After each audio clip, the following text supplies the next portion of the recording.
Good morning to all of you. Myself Ramesh Kumar and from GPC dosa. अपन आज जो chapter start कर रहे हैं वो आपका मैकेनिकल में चैप्टर है आपका 13 नंबर का, फोटो इलेक्ट्रिक डिवाइसेस। तो इस चैप्टर में अपन उन डिवाइस के बारे में पढ़ेंगे जो आपका फोटोन पे काम करता है, यानी सूर्य से जो एनर्जी मिलती है उसमें जो एनर्जी को अपन फोटोन बोलते हैं, उस पे ये डिवाइसेस कार्य करती हैं। तो इसमें मेनली आपकी 4 टाइप की डिवाइस हैं। आपका जो फर्स्ट डिवाइस है वो आपके है फोटो सेल है, सेकंड आपका एलडीआर है, थर्ड आपका है एलडीआर और फोटो ट्रांजिस्टर है, देन आपका सोलर सेल है। तो 4 डिवाइस अपने इसके बारे में पढ़ेंगे। तो इसमें पहली डिवाइस है आपका फोटो सेल। तो फोटो सेल है वो एक ऐसी डिवाइस होती है जो लाइट एनर्जी को इलेक्ट्रिकल एनर्जी में कन्वर्ट करती है। तो फोटो सेल जो बेसिकली काम करेगा वो फोटो इलेक्ट्रिक इफेक्ट पे काम करेगा। फोटो इलेक्ट्रिक इफेक्ट होता है जब अपन किसी मेटल पे अपन एनर्जी डालते हैं तो उसके जो इलेक्ट्रॉन्स होते हैं मेटल में, जो एक लेवल से दूसरे लेवल में चले जाते हैं। तो जब वापस अपने उसी लेवल में आते हैं तो उससे आपकी जब एक लेवल से दूसरे लेवल में जाते हैं तो उसकी वजह से करंट फ्लो होती है। तो आपके फोटो सेल हो वो जनरली 3 प्रकार के होते हैं। तो फर्स्ट आपका फोटो एमिसिव सेल है जो पहले काम में लेते थे, देन आपका फोटो वोल्टिक सेल जिसको अपन सोलर सेल भी बोलते हैं, और थर्ड आपका फोटो कंडक्टिव सेल जिसको अपन एलडीआर बोलते हैं। तो फर्स्ट है आपका फोटो एमिसिव सेल। तो फोटो एमिसिव सेल होता है वो बेसिकली एक वैक्यूम ट्यूब में बना होता है। तो वैक्यूम ट्यूब होता है वो एक निर्वात नली होती है जिसके अंदर अपन गैस भरते हैं। जो गैस होती है इनर्ट गैस जिसको अपन एक्रिय गैस बोलते हैं। एक्रिय गैस में अपन जनरली आर्गन अपन काम में लेते हैं, उसको एक निर्वात नली में भरा जाता है और उसमें एक इलेक्ट्रोड होता है जिसको अपन एक कैथोड बोलते हैं और एक आपका एनोड होता है। जैसे आपका यहाँ पे देखिए 2 आपके इलेक्ट्रोड दिए हुए हैं और जो कैथोड होता है इसके जो सरफेस होता है उसके ऊपर अपन एल्केलाइन मेटल जैसे कि आपकी क्षार धातु होती हैं, जैसे सोडियम हुआ, सीजियम हुआ, इसकी एक लेयर डिपॉजिट कर देते हैं। ये इसलिए करते हैं जिससे इसके ऊपर जो इलेक्ट्रॉन्स निकलेंगे वो उनको एनर्जी चाहिए वो आपके बहुत कम की रिक्वायरमेंट होती है। देन जो इसके टर्मिनल हैं इसको अपन बाहरी किसी वोल्टेज से कनेक्टेड कर देते हैं। अब जैसे ही आपके जो कैथोड होता है इसके ऊपर फोटोन्स गिरेगा, जो आपकी लाइट गिरेगी जिसमें आपकी फोटोन एनर्जी होती है वो गिरेगी, तो जो आपका कैथोड होता है इसमें से इलेक्ट्रॉन्स रेडिएट होंगे।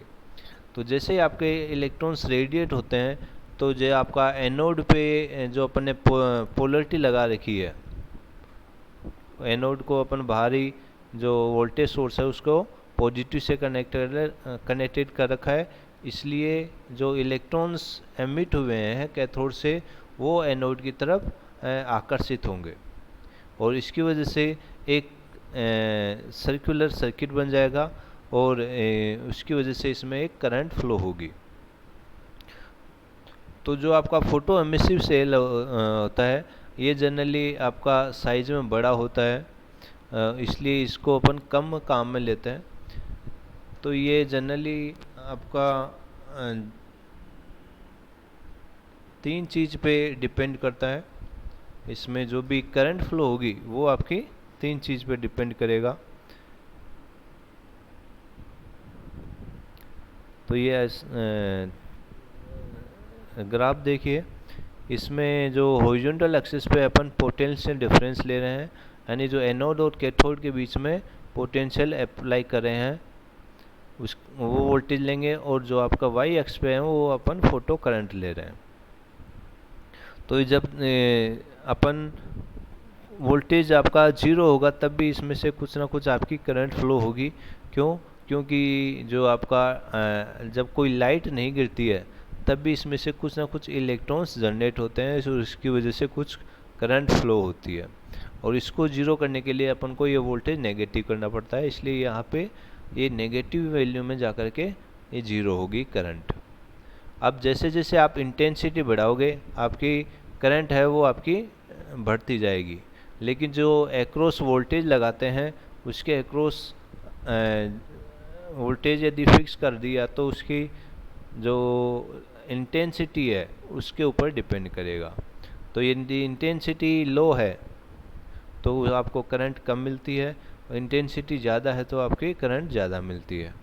लेकिन जो एक्रॉस वोल्टेज है उसके ऊपर बहुत ही कम डिपेंड करता है, मेनली आपके जो इंटेंसिटी पे निर्भर करता है। तो ये जो आपकी फोटोमेसिव की डिपेंडेंसी है वो किस किस फैक्टर पे काम कर डिपेंड करता है। तो फर्स्ट जो डिपेंडेंसी है जो निर्भर करता है वो है लाइट की वेवलेंथ, यानी जो लाइट गिर रही है उसकी वेवलेंथ क्या है। Then intensity of light, light की इंटेंसिटी कितनी है। और थर्ड है जो अपने एनोड और कैथोड के बीच में जो वोल्टेज लगाते हैं उसकी सप्लाई पे। तो ये आपका फोटो एमिसिव सेल हो गया है। देन है आपका फोटोवोल्टिक सेल। तो ये आपका फोटोवोल्टिक सेल है, इसको अपन सोलर सेल भी बोलते हैं। तो फोटोवोल्टिक सेल होता है ये आपका सही फोटो सेल होता है। तो इसमें जनरली आपका एक पीएन जंक्शन होता है जिसके ऊपर लाइट गिरती है, और पीएन जंक्शन पे जैसे ही आपकी लाइट गिरेगी तो जो आपका इसमें कोवलेंट बॉन्ड बने होते हैं, जो कोवलेंट बॉन्ड होता है वो आपका ब्रेक होता है।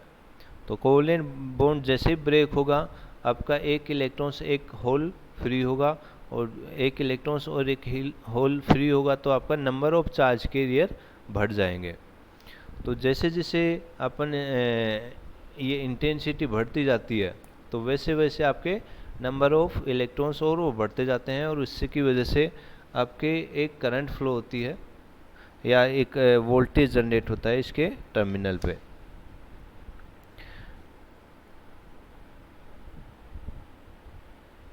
तो ये जो आपका वोल्टेज जनरेट होता है, ईएमएफ उत्पन्न होता है, उसी को अपन फोटोवोल्टिक इफेक्ट बोलते हैं। और जो जनरली सेलेनियम सोलर सेल में पीएन जंक्शन की एक साइड में कैडमियम सेलेनाइड की एक परत और दूसरी तरफ कैडमियम ऑक्साइड की परत लगी होती है। कैडमियम ऑक्साइड की परत पारदर्शी निर्मित करती है, जिससे आपकी जो भी प्रकाश किरण है वो आपकी ऑक्साइड परत पर वर्टिकली उसके ऊपर गिरे, जिससे आपका मैक्सिमम से मैक्सिमम आपका वोल्टेज आपको आउटपुट में मिले।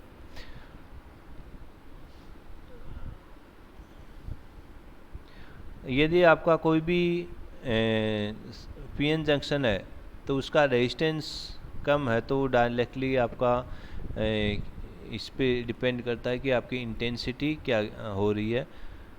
तो इस सेल का जो मेनली एडवांटेज होता है वो ये होता है कि इसमें ऑपरेट होने के लिए बाहर से आपको कोई अलग से वोल्टेज सोर्स अप्लाई नहीं करना पड़ता है, जैसा कि अपन ने फोटो एमिसिव सेल में पढ़ा था।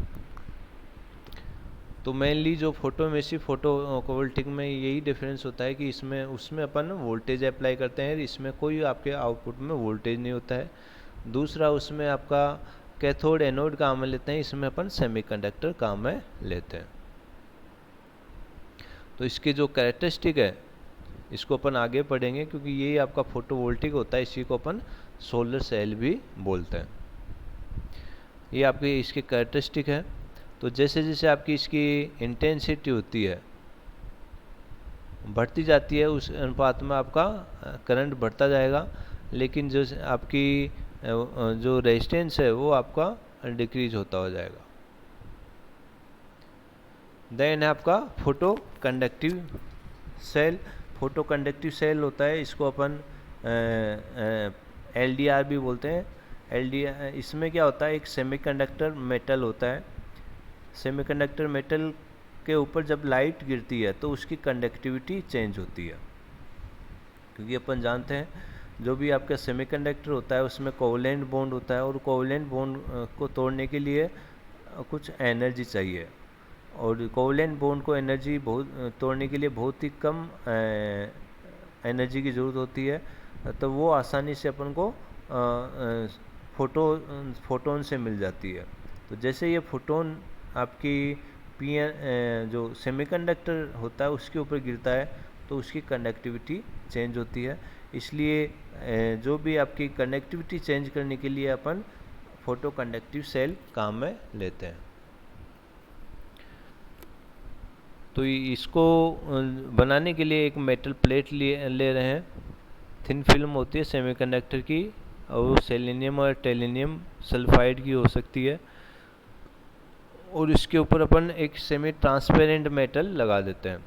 सेमी ट्रांसपेरेंट मेटल इसलिए लगाते हैं जिससे लाइट होती है वो मैक्सिमम आपके सेमीकंडक्टर तक पहुँचे, और साथ ही साथ ये आपका जो भी पार्टिकल्स होते हैं, डस्ट होते हैं, उसको इससे भी ये प्रोटेक्टिव करती है।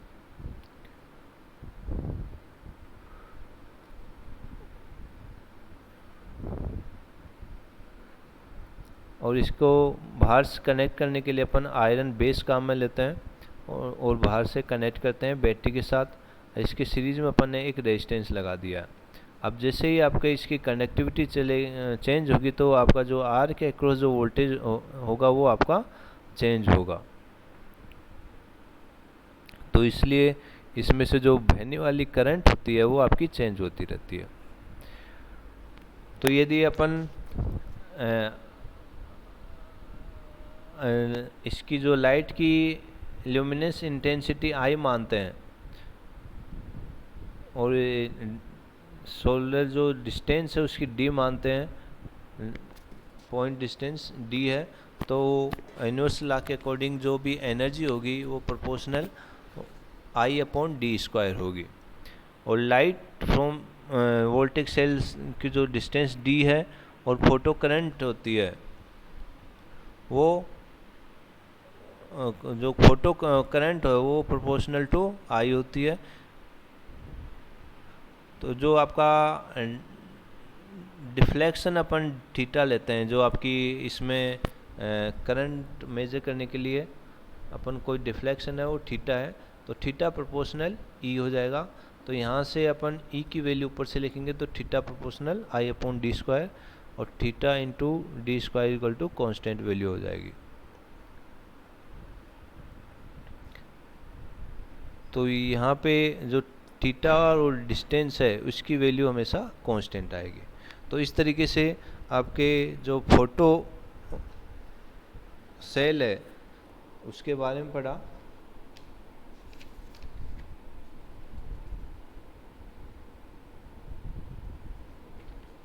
फोटो सेल है इसके बारे में पढ़ा। देन आपका जो थर्ड पार्ट होता है जिसको अपन LDR भी बोलते हैं, वो अपन नेक्स्ट क्लास में पढ़ेंगे। आज अपन इतना ही पढ़ेंगे। Thank you.